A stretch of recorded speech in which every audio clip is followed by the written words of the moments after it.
Hello, welcome back to Yellow Card Vanguard. It's been a while, and for that I apologise. Now, I know that everyone's been excited about Overdress and the new news, which is totally fine, but today let's take a little step back, calm down, and focus on the next few months, which is Clan Selection. Now, Clan Selection 1 we've got all the reveals for, and it's coming out very soon in Japan, and within a few weeks in English, and we're starting to get Clan Selection 2 reveals, and so I thought I'd take a moment and take a look at Clan Selection real quickly, and see what the winners and losers are of each clan. Now, when I say winners and losers, you can think of it kind of like a tier list, but rather than giving something subjective and vague like a tier list, I'm going to talk about, whether or not each clan's worth of cards is worth investing into from Clan Selection. Now, of course, some people might say, oh, none of Clan Selection is worth investing into because of Overdress, but what I mean is that, for someone who plays this particular clan, are these cards good enough, assuming that Overdress doesn't completely ruin everything, are these cards good enough that you'll be able to play them within the next few months before Overdress comes out? Of course, every clan's metrics and yardsticks are different because some clans are better than others, which is why I'll just say, does this card win in terms of the clan, or does it lose in terms of the clan? Because one thing that I really like personally as a Vanguard player is the deck building process, and within the last year and a part of V, we haven't really gotten that. Decks have kind of mostly built themselves. There haven't been really that many tech options, many interesting choices to run. Card design has been very linear. And Clan Selection doesn't exactly fix that. We only have 3 new cards per clan, and a lot of them are probably shoo-ins to be played anyway. But what it does bring is new deck options altogether, which is something that I think that the end of V did do very well. The fact that we had these triple R deck archetypes like 7 Seas and Blows and so forth. So I like having other decks to just build outright altogether, and while these decks are also relatively straightforward to build, I think it's enough of an interesting difference that we can take a look at them. So what we're going to do is, I'm just going to go through the list of Clan Selection 1 first. We haven't got every Clan Selection 2 reveal yet, but there'll be a part 2 of this video when we get all the reveals. But we're just going to go through the list of Clan Selection 1, go through the clans in card number order, and I'll only be showing the main core boss unit here. But we'll talk about all 3 cards as a whole, a collective unit, and say whether or not are these winners or losers. So let's just jump straight into it. So we're going to be starting off with Angel Feather with the new Malkuth Melek. I can't be bothered to pronounce the entire name, it's very long, but basically it's a respin of the previous Malkuth Melek. It cares about protect markers, and it finally does something that Angels have been wanting to do for ages, which is interact more actively with damage taken, not just the damage zone. So Malkuth Melek lets you rewrite it from damage, which is a very unique skill and has actually caused a lot of complicated ruling headaches, but that's for another video. But for now, let's take a look. The one thing that I don't like about Malkuth Melek is that it relies on having the old Malkuth Melek.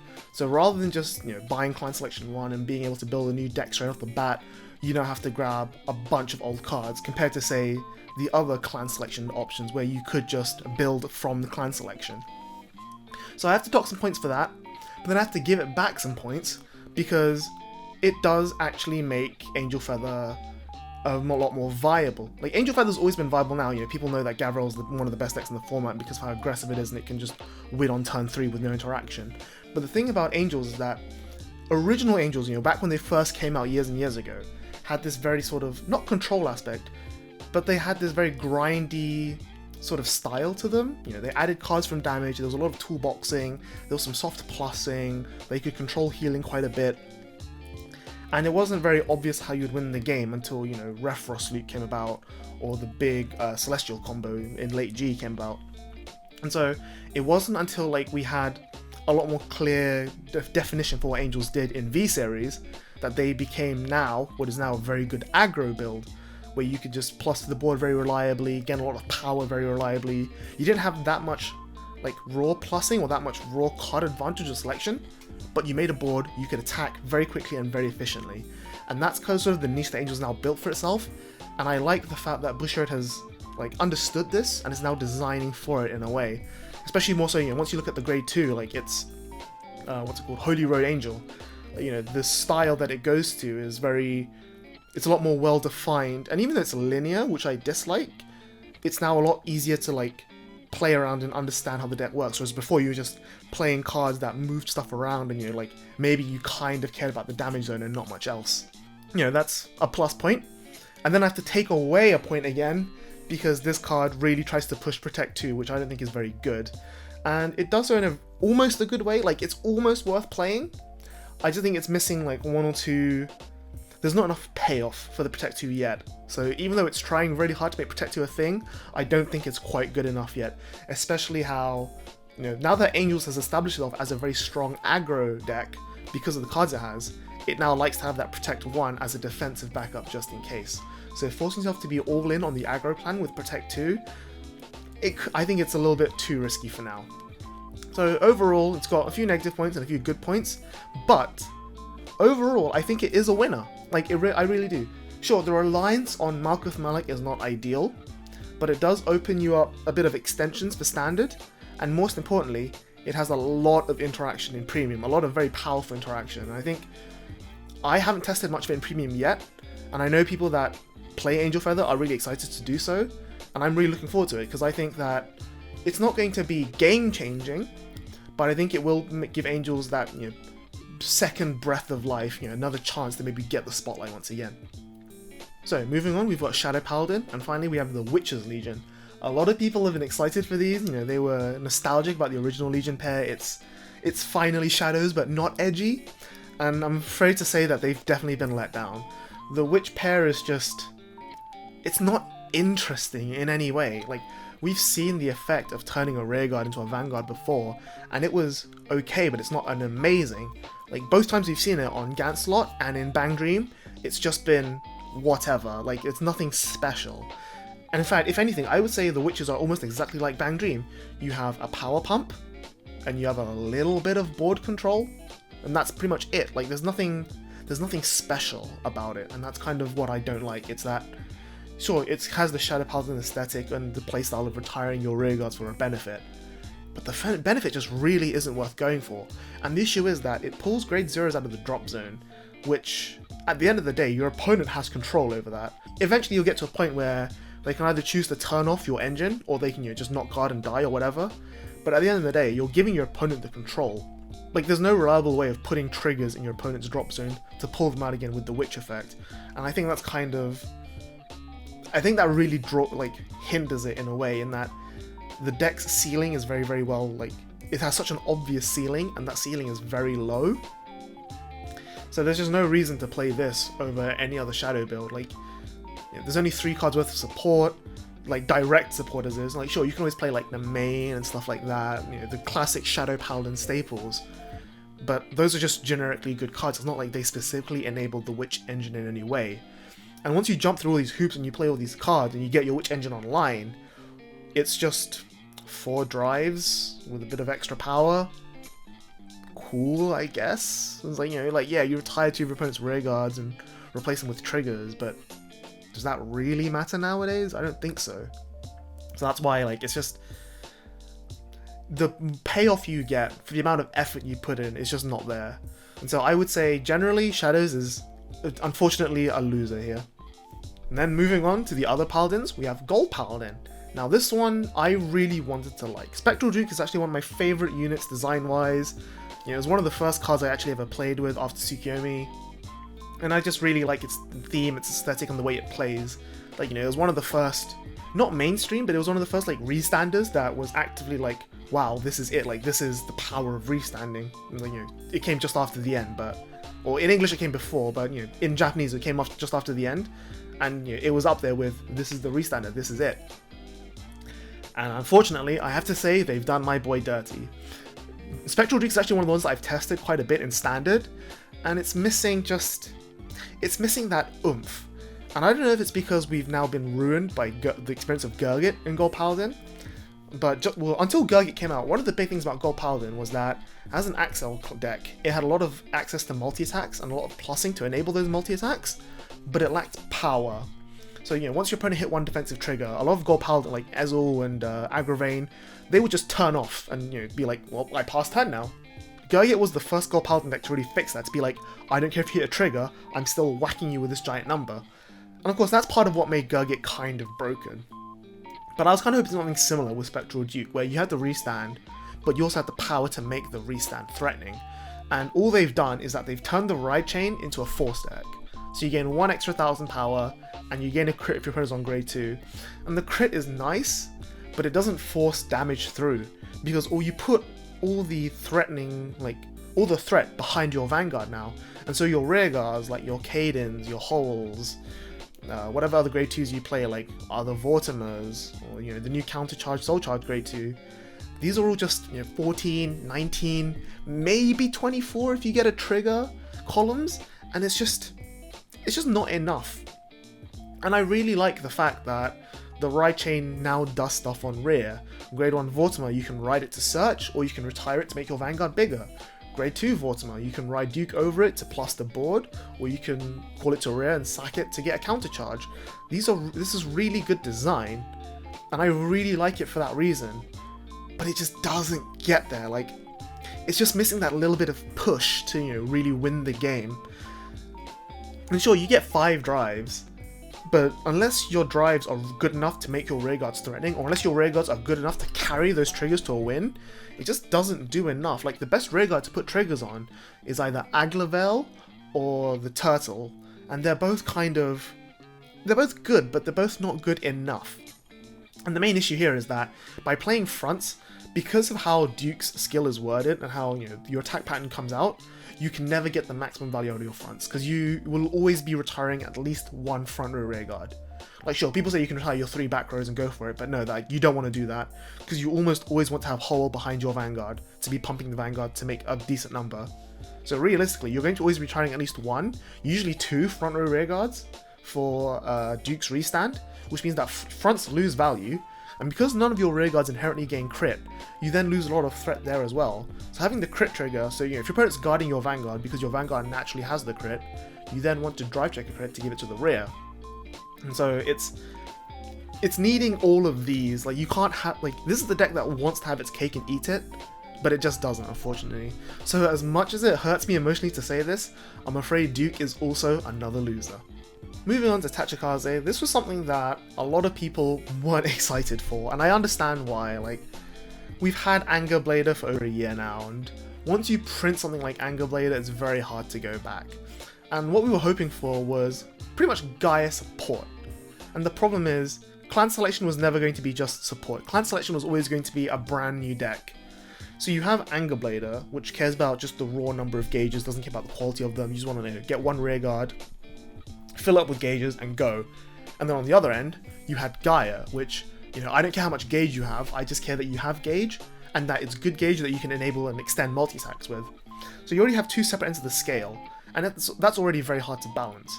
But now you need to design something new, and the only place to be new is in the middle. And the problem with being in the middle is that you either have the best of both worlds, and you do something really, really broken, and it's the next best deck in the format, or you take the best of one world and the worst of another world, and then you just meet in the middle, and then it's just kind of worse in every way. So what's the point? Or you can do what Bushiroad have done with the Gigano Blazer, and just take the worst of both worlds. I don't know what to say. Like, I get that it's a nice plus, and Tachikaze doesn't have that many historical pluses. But the point is, Tachikaze doesn't need pluses. It needs consistency, and Gigano Blazer isn't consistency. It's raw plussing, and you still have blind gauge, and you still have no payoff for your gauge. It doesn't even push your numbers that high than what they already are. Even Gaia gives you better numbers, and even Anger Blader gives you better attack patterns. I just can't find a reason to really play Gigano Blazer other than you want to try to grind the game. But then none of the other cards in Tachikaze let you grind the game. Especially when you're gauging off the top of your deck, you will deck out fast on your opponent 100%, so there's no grind game to play there. If anything, I think Savage Shooter, the new grade 1, is the only winner card, because it makes Gaia able to consistently control its gauge and now have the proper multi-attacks. Gigano Blazer on its own just doesn't contribute to any game plan. Like, the two previously ace cards of Tachikaze that weren't grade 3s have been Mega X and Sweeper Acrocanto. Unfortunately, they've both been reprinting Clan Selection, but they both don't reach their maximum potential with Gigano Blazer. Like, Mega X reaches its maximum potential with Gaia, because now you can sack stuff and have stuff come out of your gauge to multi-tap with, and Sweep Acrocanto now is at its best with Anger Blader, which is back up to 4 again. because now you can easily get him to big power because he gets power on his own, and now you can re-stun him with Anger Blader for multiple attacks. Gigano Blazer just doesn't do any of this, and for that reason, I think it's just a loser. Like, it's probably the worst loser we've had so far. Moving on, we've got Murukumo with the Shiryuki engine, and this one is just a winner in every single way. The grade 2 and the grade 1 that come with it are a little bit weak, in my opinion, but the fact that Shiryuki has already been such a strong card, and it now becomes even stronger with even more like support for it, makes it super threatening. There's actually 2 different builds that I've wanted to try. One of them has been the Yasui based build featuring Shiryuki, which I've played on stream once or twice, and that alone is already really solid. But I think a pure Shiryuki focused build with like Hyuga as the top end, or even just like splashing 2 or 3 Yasui as a finisher, I think that's equally valid as well. And the fact that it's both splashable because it's guard circle, rear guard circle, so you don't need like to all in on the Shiryuki to make it value. You just need to all in the Shiryuki to make the most of it. And that flexibility I think gives it a lot of strength. I don't know about it in premium, but in standard, Murukumo is already one of the best decks in standard, and Shiryuki just makes it even better. Like, because now you have an extra threat to worry about. You have to, when they flip their starter now, you think, okay, is it pure Yasui? Is it Shiryuki? Is it, a mix of both? And the way you play against each of those differs. And that, I think, gives Murukumo a very solid edge going forward. So definitely, Shiryuki is a solid winner. Finally, rounding out the Dragon Empires, we've got Dragonic Kaiser Vermilion, The Blood. Again, Kaiser Vermilion is another card that I really like personally, both for its design and historically. And The Blood is just... when you read it the first time, it sounds amazing, and then you think about it and you're like, whoa, this is super cool, super fun. And then you sit there and play it, and it's just really sad. Far away, the best card in this Narukami set is Spark Arrow Dragon, because it's basically another Wonder Ezel. So it's a plus, it gives you a bit of pressure, and it's deck thinning, which is super solid. And Spark Arrow turns everything on. The only thing that you realize is that for the deck to really do anything threatening, if you don't have Spark Arrow, you lose. Because the main combo is that you have Thunder Varret with a Zoitan, and then you activate Spark Arrow so that your opponent's rear guards get bound when you hit them. And then when the Blood attacks, he attacks your opponent's front row, retires the front row, and then your column with Zoitan and Thunder Varret get really huge. That's your win con, basically. And the problem is that it's not a reliable win con at the end of the day. Like, you have to have Kaiser Vermilion, you have to have Spark Arrow, you have to have Thunder Varret, you have to have Zoitan, and your opponent has to have front row things for you to retire. Like, this is one of the issues with Narukami historically. It's very similar to Link Joker in that the way you play around it is just don't call anything. Like, if you have no bodies on the board, even Bolt Capture, which can move rear guards, it just, like, they don't do anything. And if I'm not hitting your front row, your entire front row, my rear guards aren't getting huge. And if my rear guards aren't getting huge, there's no pressure. Like, sure, I'm 27k with a crit and 5 drives, and then you just PG and then nothing happens. It's kind of, it's got all the tools it needs to get there, it's like a car with a really big engine, massive rear wing, super good suspension, really high quality brakes, incredible chassis, everything, and all it's missing is wheels. It's just sitting on bricks. Like, that's kind of what the deck feels like. You sit there, you activate Spark Arrow, re-ride, Counterblast 1, Vermilion from hand into Soul, then Soul Blast the Vermilion to get an extra drive and deal 1 damage to the end of the turn. Like, you see the motors spinning, the gears turning, the engine revving, and then it just goes nowhere off half the time. So that's kind of the reason that it just doesn't do anything.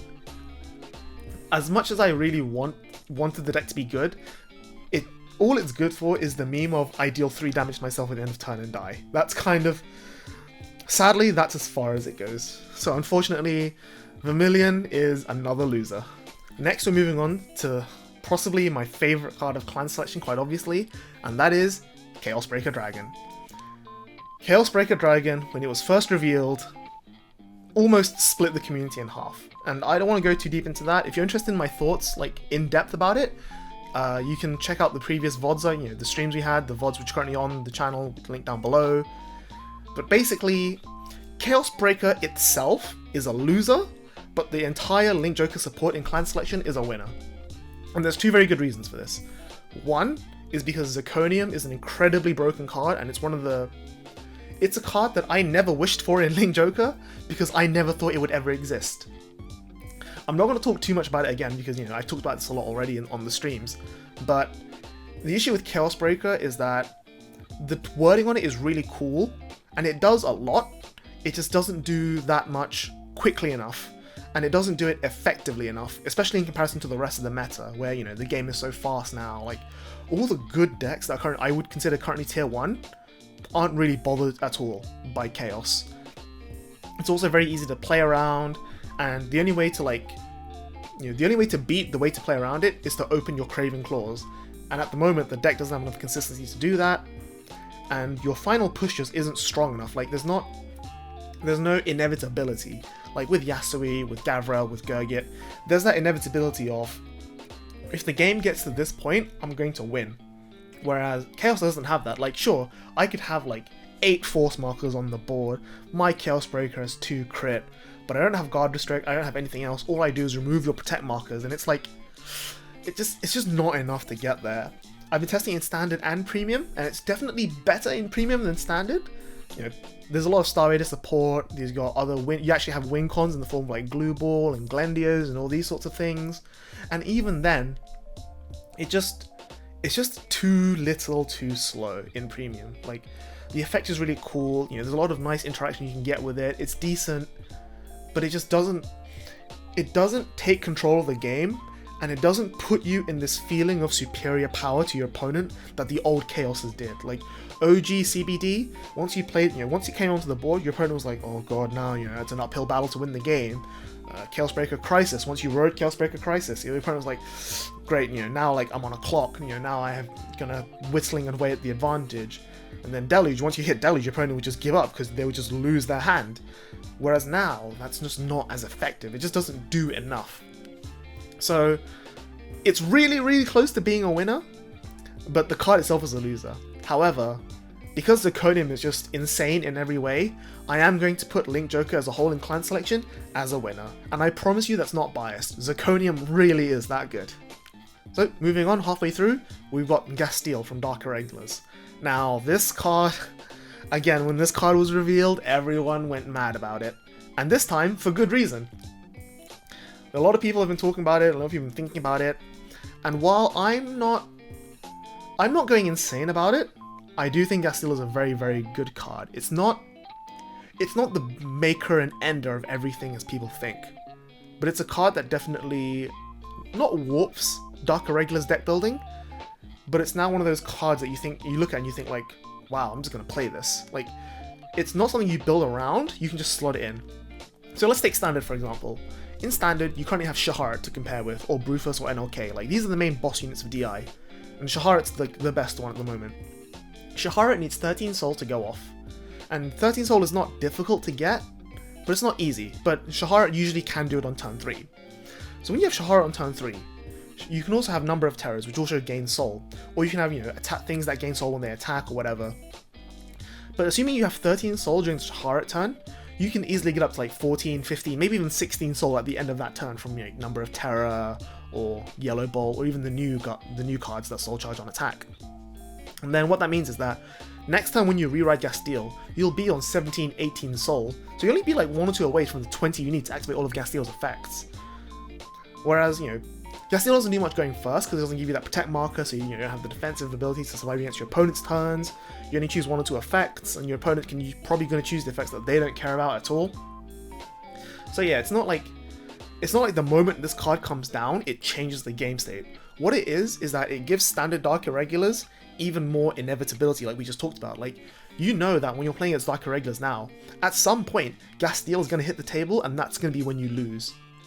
Same story in Premium. Like, currently, the Premium line of Shahara plus NLK is still really, really powerful, and I don't see that changing anytime soon. But now you have Gasteel as a backup option, where, you know, you can shove in Gasteel and NLK, and then you get Gasteel effects before you NLK into a Shahara. It just pushes the ceiling a little bit more. And Premium Dark Regulars didn't need the ceiling pushed, but it's definitely nice to have. But the real star of Dark Regulars here are the grade 2 and the grade 1s. These cards are insane. They give you a new level of consistency, they give you soul charging that you definitely needed more of. It's just a lot of power, a lot of plussing. I wouldn't say they fix every single problem with Dark Irregulars, but they're definitely very good, and I would be happy to shove them into any Dark Irregulars deck. So overall, Gas Steel's a very solid top end, it gives you a lot of reach, and the grade 1 and the grade 2 are insane, so easily Dark Regulars is a winner. Next, we go into Gear Chronicle. Now this is the ones I have the least experience with, but I have a rough understanding of what Gear Chronicle's done, especially in Japan, where it's still very popular even to this day in Standard. And I think, based on the support alone, the grade 2 and the grade 1, that alone is already like enough to make it a winner. The grade 4 is decent, I wouldn't call it amazing, especially compared to like next stage, but it's another form of multi-attack, it's another extender, and that's always nice to have. Like, and it's never bad, like compared to say Rebellion or Metallica Phoenix that are just like sometimes underwhelming. I feel like Time Leaper is always just going to be decent. Like it's never a card you'll be unhappy to see on your Vanguard circle, that is, because you always want it in your deck.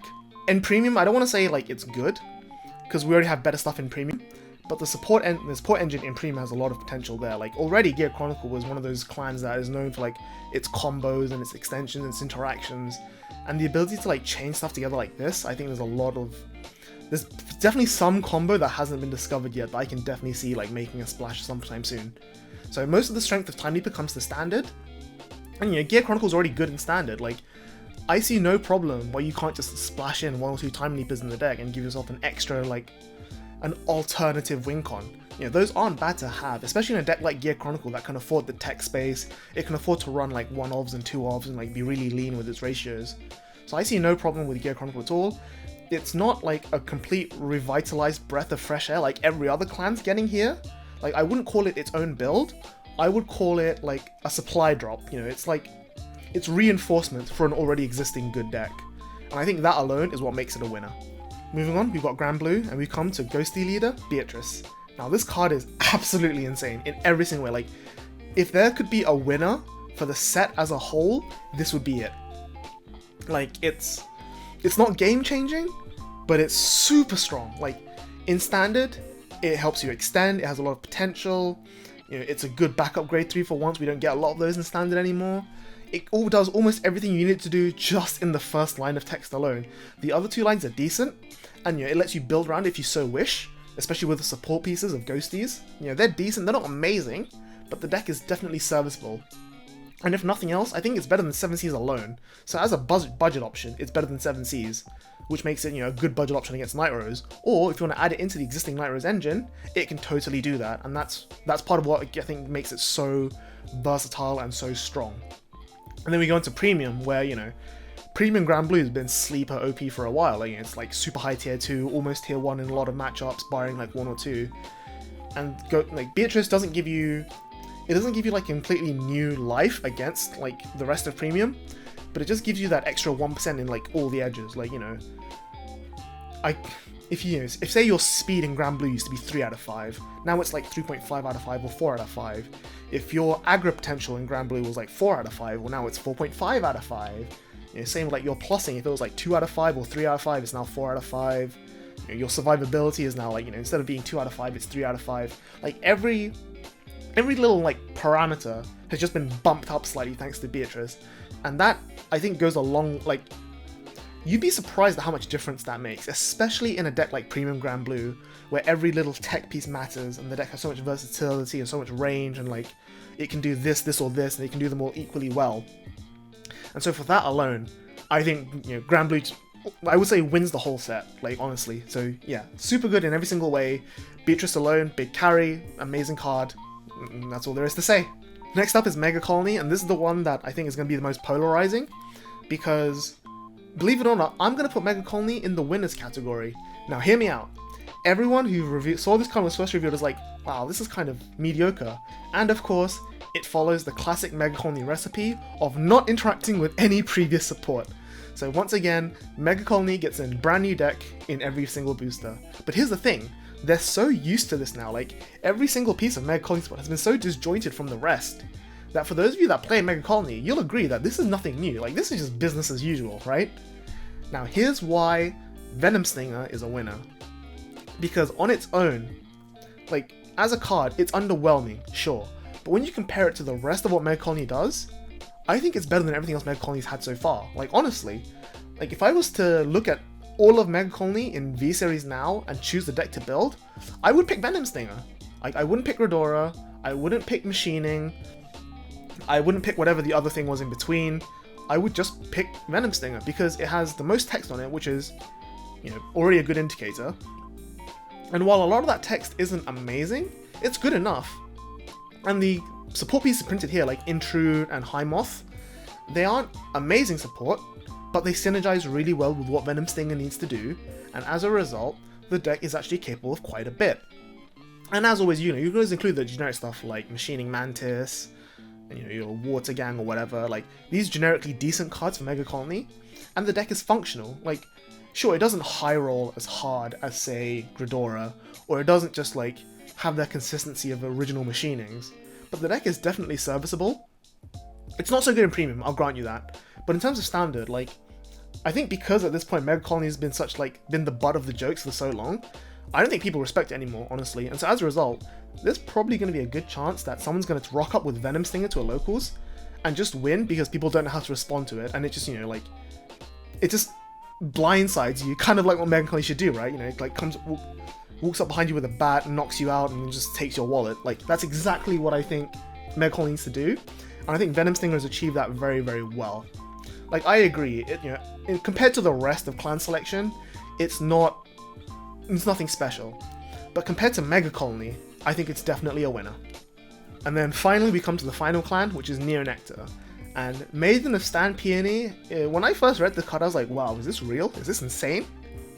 And I thought about it a bit more, and I was like, okay, maybe this is not so good. You know, maybe I can see where it's not that great. Like, it's decent. And then I thought about it a little bit more, and it's like, wow, this is actually super good. And then I actually tested the deck, and yeah, it is really, really solid. Like, in Standard, it is exactly what Neo Nectar needed. Like, the problem with Neo Nectar in Standard up until now is that it's always been very piece reliant. Like, you know, you needed this specific thing or you needed that specific thing, and you would just grind power and you would just outmuscle your opponent. And the problem with that strategy is that as cards got better in V, as other effects got stronger, there were other decks that could do it better than you, faster than you, and more effectively than you without needing specific pieces. So this idea of just, like, you know, punch through with big numbers and just win through advantage that way ended up not being like the winning condition anymore. Like, it ended up not being a winning condition anymore, and that really hurt Neo Nectar going in the long run, because you would do these effects, you know, you would play your cards, you would get bonuses, but then you wouldn't go anywhere with it. And Stan Peony has completely flipped that on its head. Like, Stan Peony is now advantage, it's now plussing, and it's now a win condition all in one.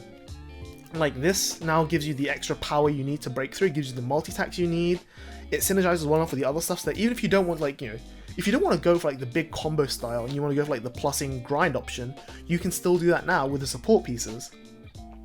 And then let's look at Premium. So ever since Katrina got banned, people have thought that Premium Neo Nectar has been dead, and to an extent they'd be almost right. But there is that GB8 Turbo Loop that was popularized, you know, early last year when the Premium Collection reveal came out, Sandrine I think it's called. And Stan Peony interacts with that perfectly, like amazingly. It's not ideal, like, you know, I think Neo Nectar is still not good enough to really be warrant playing. Like, I wouldn't call it anywhere near tier 2, but I think the support in Premium in clan selection definitely gives Neo Nectar like that little boost that you can, you know, go back and revisit them and try them again, and this time not get completely destroyed by other good decks. So that's, I would say overall, Neo Nectar is definitely a winner, because it's a new thing and it's actually good and you can actually see yourself playing it. So let's get back up, and that's it. So that's all the clans. You know, you see the winners, you see the losers. Whether you disagree or agree, you know, drop a comment, let me know, you know, see what you want to see, you know, what are you excited to play? Are you going to pick up clan selection? I mean, I know I am. I need those Chaos Breakers after all. But yeah, it's been really interesting to see like how some clans have gotten brand new decks, some clans have gotten like bumps and tweaks to existing decks. And I'm really looking forward to making the Clan Selection 2 video this soon when we get the reels for that. But until then, that's been it for this video. I hope you enjoyed me going through Clan Selection 1, telling you what I think about it. I'm very excited about Clan Selection actually, even despite Overdress. The fact that Bushiroad are giving, you know, all these clans brand new decks means that before with other boosters, you'd only have 4 or 5 decks to build. I'm sure you'd had like 5 or 6 cards per deck compared to 3 cards per deck here. But there was only 5 decks to build, and you could like optimize those fairly quickly. But here, every single clan is getting support. So even in Clan Selection 1 alone, we're getting 12 new decks to build. And I find that really exciting from a theory point of view, you know, to like see, okay, what can we try next? What can I build next? You know, how do we optimize this? How do we optimize that? How do we compare it to this? How do we compare it to that? And so I think clan selection is really great. Hopefully you guys are looking forward to it as well. If you'd like to pick up clan selection, you can do so at sbtcg.ca, the sponsors of this channel, using code SBTCGYellowCard for a discount at checkout. Thank you very much for sponsoring the channel, and thank you to you for watching. Let me know your thoughts down in the description below. You can write some comments, like the video, subscribe to the channel, keep us up to date on Twitter for what we're doing, and hopefully we'll see you on the next video. Thank you very much, and bye bye.